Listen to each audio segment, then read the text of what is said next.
Have you ever heard anyone say, that's not agile? If you have, then you probably have a harmful agile mentor. Hi, everybody. I'm Jesse, and I'm super excited to come to you with our latest edition of live streaming. We're here to talk about what is going on in the world of your career as a champion for positive workplace environments. We all want to find someone to help us along our career, particularly to help us make the workplace less insane. We want, as many of us, Scrum Masters, Agile coaches, product managers, program managers, change improvement managers, or continuous improvement leaders. I mean, those of us who feel that it's our job to bring the workplace into the 21st century are surrounded by a lot of conflicting advice. It's super confusing. There's some people talking about you need agile scrum. Some people talking about you need to go lean Kanban. Some people talking about safe. You got to be scaled, and then well, no, safe is evil. You can't do that because that's just not agile. And so you're just like swirling around. And oh yeah, some people are like, you need to go get a certification. Just make sure you get my certification and not their certification because they're bad. I'm good. And it's just like, oh my goodness, like, um, how do we discern good advice from bad advice? How do we discern who we can follow, who we can look up to in trying to move forward into the 21st century? And so that's what I wanted to share with you on this live stream today, because I have come across so many of so many people giving many times well-intentioned but just misguided advice and input. And there are three red flags that I want to share with you today. Three red flags that will hopefully give you a little bit of a little alarm bells. So I see Diane chiming in. What's up, Diane? It's good to have you here. And we're going to look into these three red flags. If you hear any of these three things, then you know this might not be the best person for me to follow on the long term, as far as where I want to take my career, as far as the impact I want to have in my current role, even in my current role right now at the office, trying to get leaders to see things that need to be fixed, trying to get my peers on board with the right solutions and the right ideas. So let's get started. Here we go. I said it already. It bears mentioning. Anytime you hear that's not agile, that's not, no. That's not the agile that's supposed to be. No. Expert, you not me, expert.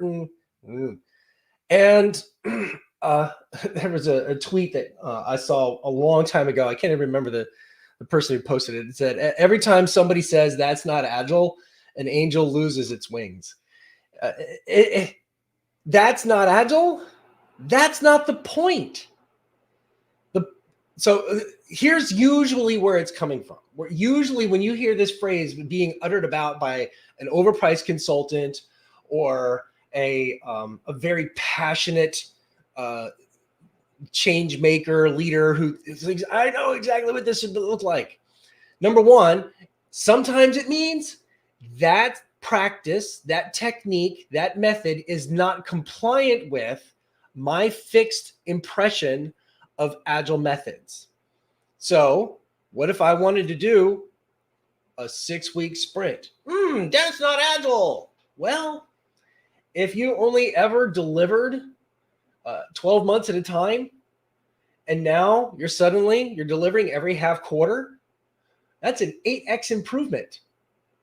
If you're delivering half quarters instead of 1 year, 8x improvement, that's a little bit more agile, 8 times more agile than you were before. So if you have the 6-week iterations or 6-week delivery cycles, I don't want to hear this in that context. On the other hand, sometimes it might be that 6 weeks is probably an opportunity to talk about some improvement. But just because the number doesn't comply with your rigid understanding of what the method should be, doesn't mean that you get to walk around here with your agile stick whacking people over the head. Uh, um, so number one, this phrase sometimes means somebody is uncomfortable with an incongruity, an incompatibility with the way they see specific techniques. Here's one. We're going to have an agile project manager. We're going to have a singular leader on this particular pilot, this particular initiative, because we're not comfortable yet with the whole product owner, scrum master role definitions. What does that even mean? So we're just going to use a conventional project manager role and challenge them to be a little bit more adaptive, a little bit more co-creative. And that's not agile. You can't have a co-creative, adaptive leader with a collaborative mindset doing an agile approach if their title is project manager. So as you can tell, I'm having fun with this. So anytime you hear this, number one, it's probably going to be something around the techniques that make them uncomfortable.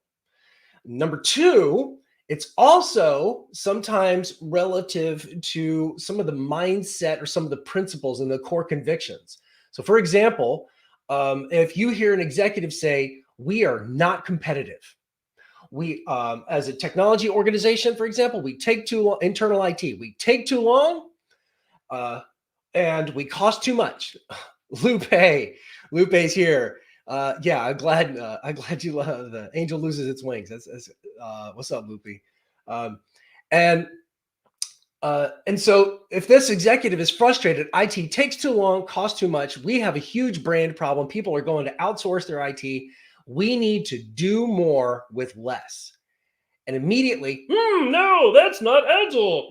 Agile is about sustainable pace. Agile is about self-determination and high quality. If you're doing more with less, you're going to compromise your quality. Well, somehow Amazon has become the first $1 trillion company in the retail space, offering things very cheaply, and their technology practices are off the hook. They found a way to do high quality and high throughput and low cost. And so you might feel, they might feel, these agile champions, agile does not mean do more with less. Isn't that what high performance is? Isn't high performance mean you are outperforming the other teams? You're producing more results that generate more value and with more alacrity, with more speed. Isn't that what we're about? Likewise, you might have some other executives say, Agile is all about teamwork and collaboration. And then some other consultant says, no, Agile is about velocity. And so you're going to hear a lot of debates. As soon as you hear somebody having a fixed debate that Agile means this principally, conceptually, or it means that principally, conceptually, I'd be worrying about that expert. I'd be worried about that expert because they're not asking, what do you want? What does your team want? What is the gap that we're trying to address? So, red flag number one. Anytime somebody says that's not Agile, what led you to that conclusion? What's at risk? What could possibly go wrong? And then you'll start to unpack what their presuppositions are about what it is you're trying to do. So that's number one. Number two, we're going to be running this team, this new initiative, this new pilot, but we can only afford people to be half time, because there's so many other things that we got. So this team is only going to be 50% allocated to this initiative. And then immediately your mentor, that will never work. No, it is not possible for anything to be done when your team is only 50% focused on something. And, okay. So what I hear you saying is, We're not allowed to experiment. We're not allowed to have empirical evidence about trying something and then seeing whether or not it works. We just want to make blanket statements about everything. And is that what I hear you say? No, no, I just know. I'm not being that rigid. I just know. um, okay. Well, what if 50% allocation for a single team, for a single fifth? What if only half time for each person on the team happens to be twice the amount of focus than they've ever had because they're usually assigned to 4 things? True story. I saw this once. The first pilot that the people were trying to bring together different skill sets into a team environment. They were trying to be more iterative and incremental with their delivery, get something sooner instead of waiting for everything later. And and what happened was the leadership said, "Yeah, we can really only afford to give our best talent 50% of their time to this innovation effort." And to which I said, "Well, fair enough. It just means it's going to take twice as long. Half as much attention, half as much focus, divided by two means it's going to take twice as long." To which the senior leader said, mm, mm, mm, "That's acceptable." Okay. So that's what they did. And it actually worked. In fact, by having a daily stand-up meeting about the 50% thing that they're supposed to be doing only 50% of the time, that was the only thing they were meeting every single day about, it actually started to sneak a little bit more of their focus. And so there's something about working together. There's something about claiming a shared goal and a shared objective that brings people together, even if it's only half time. Even, for example, oh, you know what? We're going to have a roadmap and we're going to plan that out. That'll never work. Agile is not about planning because it's all going to be fake and you're going to set bad expectations. And I'm like, well, just because we have a roadmap doesn't mean we surrender our right to change and adapt and pivot. So that will never work. The reason this is so dangerous is not because other people are bringing expertise and experience. Okay. So once upon a time, you tried that and it didn't work for you in that situation. Fair enough. I appreciate it. So we're going to take it with a grain of salt. We're going to look for some common roadblocks and speed bumps. But don't tell me not to experiment.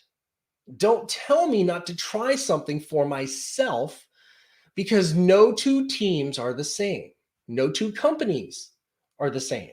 No two environments or offices are the same. And so what doesn't work in one place might actually work in another place.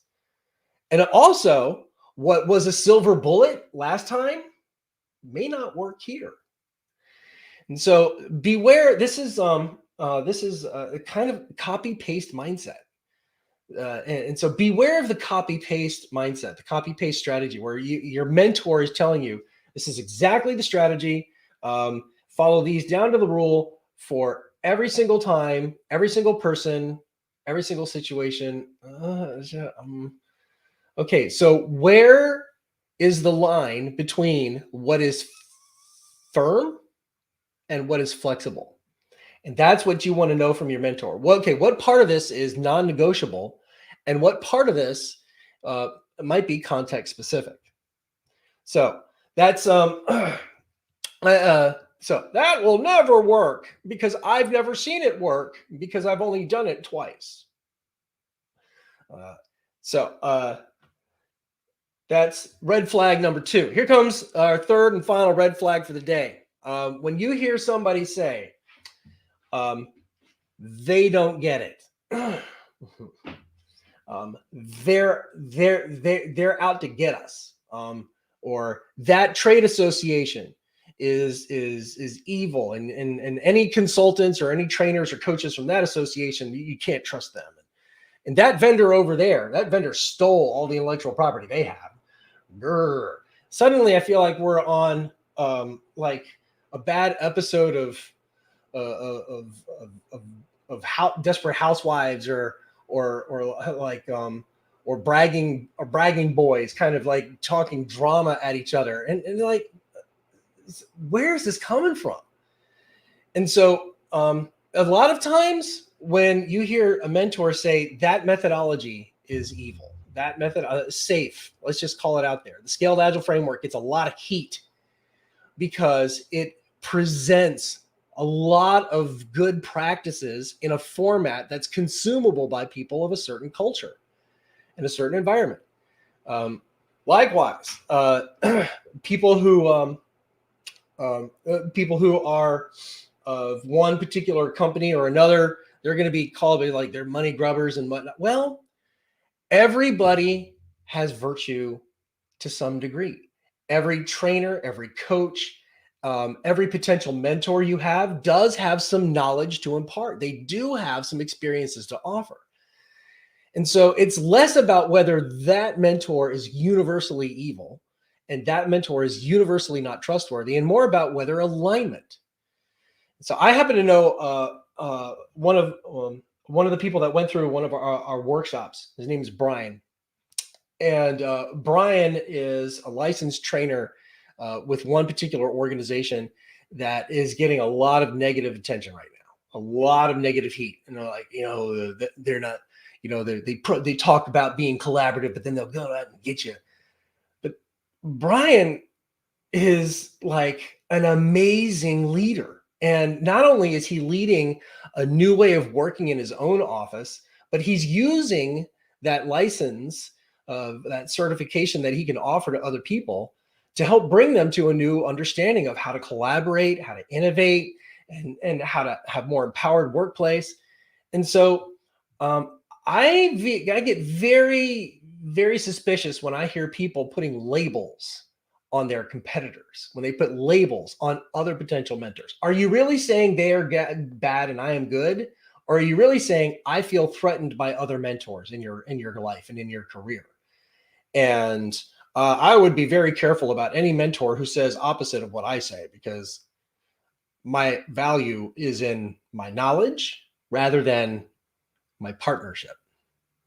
And so I want a mentor. I want a mentor that can partner with me, that can help me find a good fit with my situation and my needs, who can find value and the different guidance that I'm getting, and can help me synthesize all of that into a coherent strategy. And so here's an example. Hi, I'm Jesse. I'm a project manager. Yes, I am. I've been a member of the Project Management Institute since 2005. And I owe all of my career trajectory to volunteering at the Project Management Institute. And yet the Project Management Institute gets a ton of hate. They're generally, or not generally, they are often blamed for everything that ever goes wrong in a project. Well, that's because you're a PMP and you just think waterfall stuff and that's all you know. And like, what? Thank you for your canned thinking. Thank you for your black and white interpretation of nuanced universe. So I have been on the receiving end of a lot of hate because I like mentoring people in that community and being mentored by people in that community. There's a ton of talent and a ton of experience at the Project Management Institute, and I would not do it. If I were to do it all over again, I would do it exactly the same way. And yet there are other associations and other mentors and other organizations out there that I can learn from and gain from. And so I want somebody that's got an open tent, a big tent philosophy, somebody that believes that virtue can be found in all places and that there's no trademark on a good way of working. So those are the 3 red flags that you want to look for when you're looking for a mentor. You want to look for, you don't want to, that's not agile. No. Okay. So first of all, no agile is ever the same.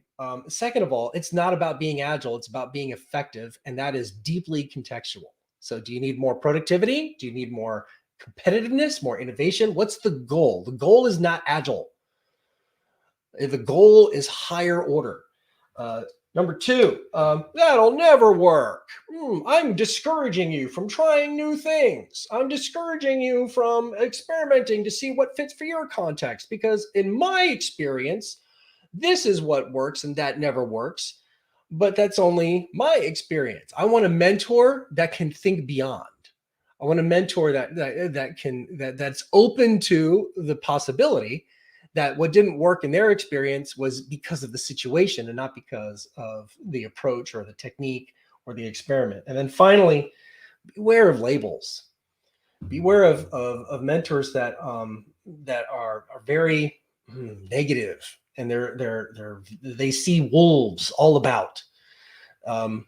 I want a mentor that sees possibility and that sees growth and that sees virtue in all walks and in all peoples. Do you believe, for example, that the person at the office that is most toxic, most against you, most undermining everything you're doing is actually a divine human being? It's hard.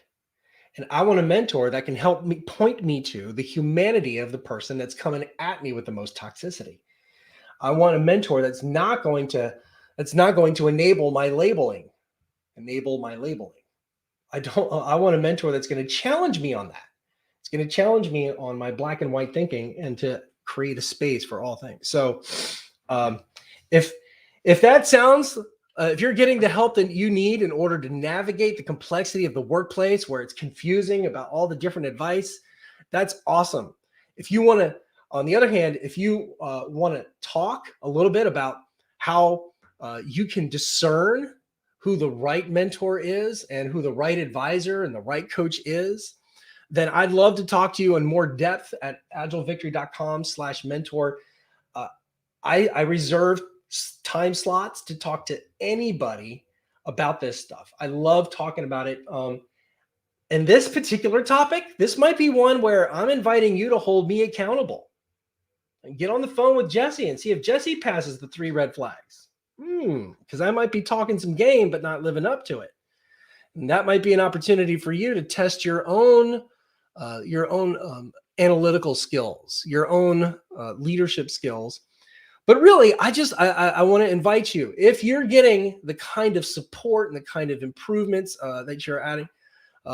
Lori's being very generous here in the comments. Thank you, Lori. I appreciate that.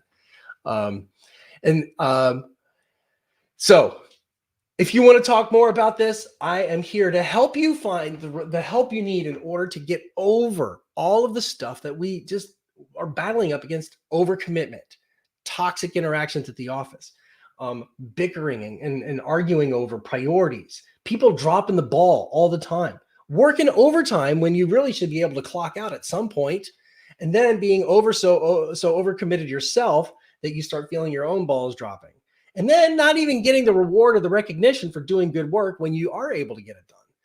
If any of those are the things you're struggling with, you might need a better mentor to help guide you through all of that. So I'm Jesse, and this is our weekly kind of a touch point on how to get ahead in the 21st century. And so I'm hoping that I will talk to you soon. Otherwise, I'll see you here next time.